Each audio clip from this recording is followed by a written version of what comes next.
What's up, everyone? It's Epictastic Joshua here, and welcome back to the last Dune related review I have to do, and this is the week of Dune Part 2. So this is my thoughts on Children of Dune, which is a 3-part miniseries that came out in 2003 on the Syfy channel. It's a sequel to Frank Herbert's Dune, the miniseries, produced by Syfy. This is written by John Harrison, directed by Krige, Yaitanes, and this is based on Dune Messiah and Children of Dune. It stars Alec Newman, Daniela Amavia, Aldous Krige, a very young James McAvoy, and Susan Sarandon. So the premise of this 3-part epic sci-fi miniseries is that we follow the twins of Paul Moriarty Atreides, and in this, of course, we follow them as they become a part of overcoming a conspiracy that threatens to destroy their legacy and undermine their house in the eyes of the Emperor. Only Paul's children can stop the catastrophe from destroying everything and saving the house family Atreides from this malevolent force. So that's basically the plot in a nutshell in this 3-part sci-fi fantasy epic miniseries made for Syfy. And I first saw this one back before Dune 2021 came out because I was trying to catch up on the Dune stuff I haven't seen. So I went to watch this one, and it is a very long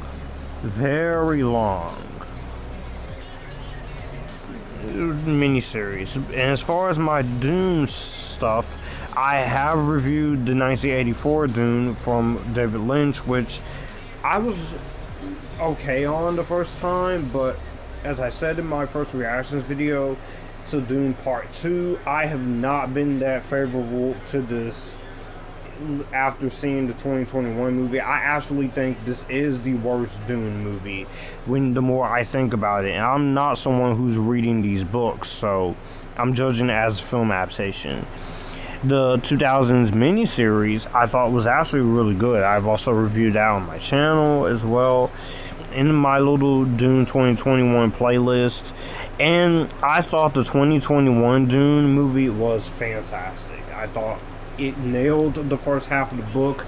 It got me into the world. I was invested into the characters. I loved the story. I loved the concepts.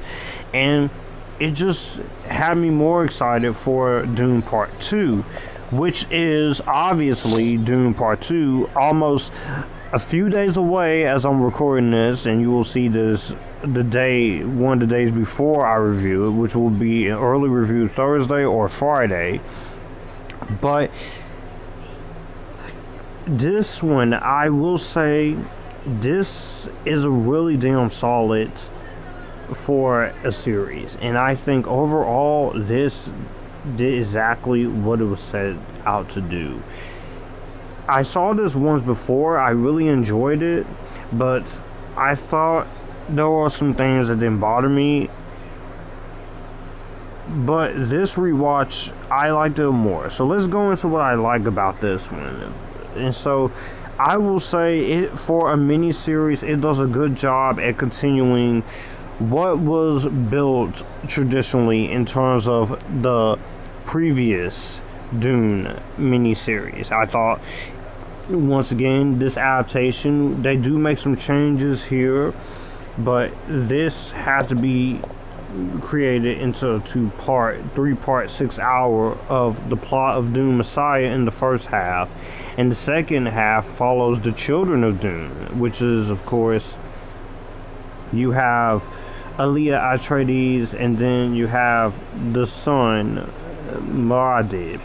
So I am really excited to see what they do with this, and this was actually something I thought was really good. I thought overall they were able to make this more entertaining and to make it a little more integral, and it was very well handled in terms of what you could play with in terms of this. This is a $20 million budget, and I think the direction-wise with John Harrison is actually very competently well done. And so you see exactly what both parts is going to have to do. You see the Dune Messiah part, which I have never read the books, but I do hear that it's going to have a sacrifice. So by the time we get to that third movie in this planned trilogy, I don't know how some people will take it, because this is something that is going to have to happen. But I will say overall, I was quite entertained by this on rewatch. I thought the way they handle it is just very integral. I thought it made sense for the story to have both parts, the Messiah part and then the Children of Dune part.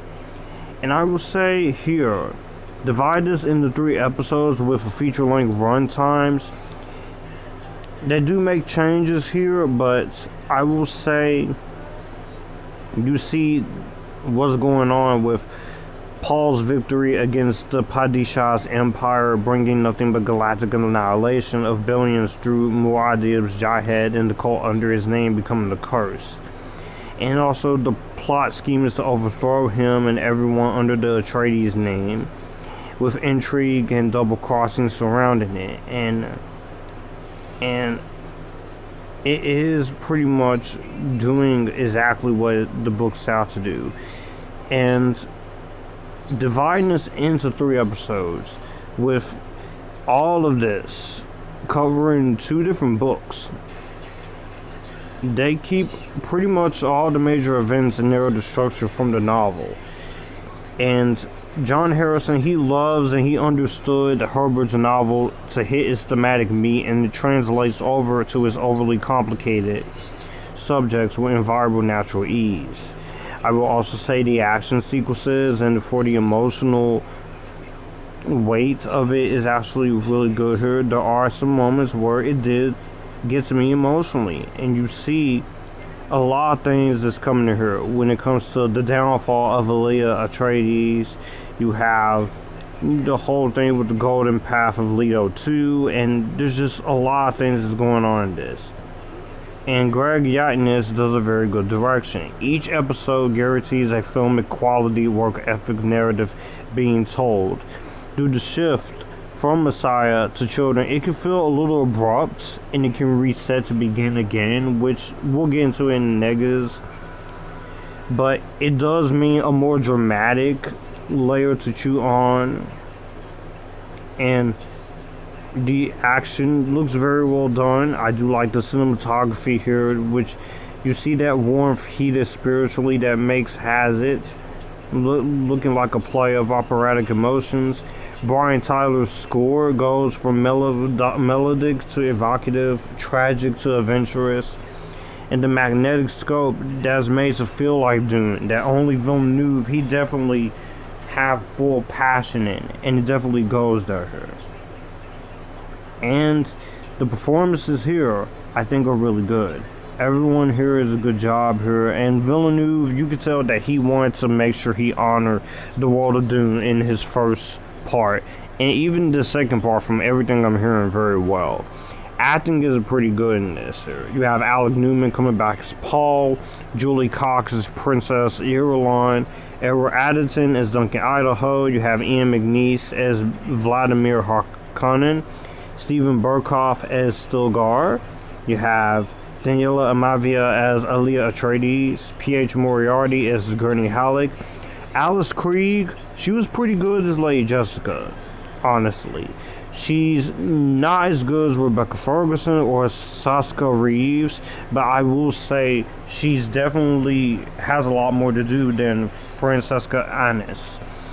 The lovely, as always, Susan Sarandon plays Princess Wenzisia, and you also have Jessica Brooks as Ghanemia Atreides, and James McAvoy plays Leto 2 Atreides, which it was kind of weird seeing him as a very young James McAvoy. I know he's a Scottish actor, but he is a pretty good actor for what I've seen him. Not everything he does is golden, but I think he does good here.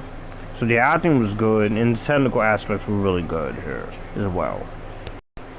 I'll say in terms of the negatives of this, like I said, this is a lot to take in with both stories, so this is a long one, so you will have to dedicate at least a 3-part miniseries to it. So I will say there are some moments here where I feel like there are moments where not every character thing related is gonna gets a payoff here. Some characters do get enough screen time to get what you're going to get, but I will also say there's a little bit more moments where I feel like you could have done this a little better in the parts, and it could have been executed a little bit easier. And I also will say, like I said, the transition from Dune Messiah to Children of Dune, it can be a little bit jarring here, but we do see how the sympathy of Paul Atreides, how the brutal tragedy from a pretty grim character whose situation is far too complicated gets you invested. And I will also say there are moments where I think some stuff with the uncertainty in the future and the surrounding comfortability of certain tragedies is to be faced, that I feel like it's there, but it doesn't always really go full force in as much as it should have. And I will say some of the butts effects work here, even with the restraints and the budgetary limitations. Some of the effects look good, the sets look good, the production quality looks good. It's just some of these effects here for 2003, they're a bit laughable a few times, just a little bit. But I will say, for the budget that they have to use and the limitations, I can give them a little bit of pass. But this does serve as a bit of a lesson to people who wants to do Frank Herbert's sequels to life on a future Dune blockbuster franchise saga like the Villeneuve films.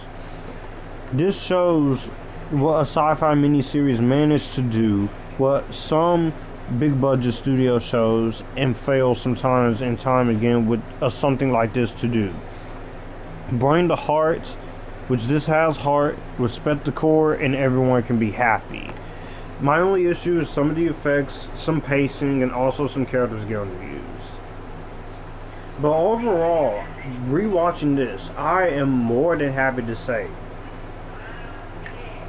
this might be one of the better Dune adaptations. We'll see where Dune Part 2 is going to rank, because I do hope it ranks pretty high since all the high praise is there, but I'm tempering my expectations so that way I won't be disappointed, because a lot of people's comparing this to The Lord of the Rings, The Two Towers, and Empire Strikes Back, which I've already stated, you're kind of setting me up for failure there.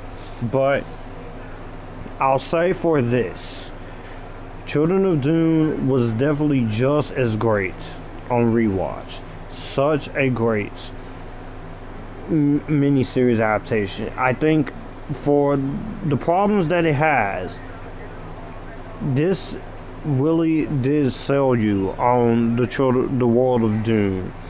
It doesn't hold a candle to Denis Villeneuve's stuff, but I will say for us to get that, this worked very well. I did enjoy it. I did like the performances, I liked the direction, I liked the acting, and I also really enjoyed a lot of what this movie carried over. If you are someone who is a fan of the Villeneuve stuff, or is a fan of the books, or just a fan of Dune in general, I would say check out this miniseries sequel to the 2000s Dune. Again, a few issues aside, there's a lot in here that they do maintain and get right. And if you're getting ready for Dune Part 2, just watch. But if you just want to watch the 2021 Villeneuve movie or the previous incarnations like this, or you just want to watch the Villeneuve one only, you have full control to do that. So bring on Dune Part 2, and that's gonna conclude the Dune review series.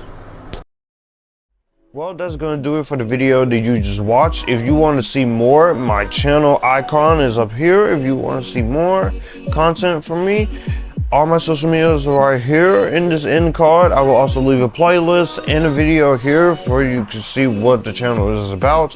As always, acknowledge me, stay Epictastic, join the Epictasticness, and you guys keep it cool.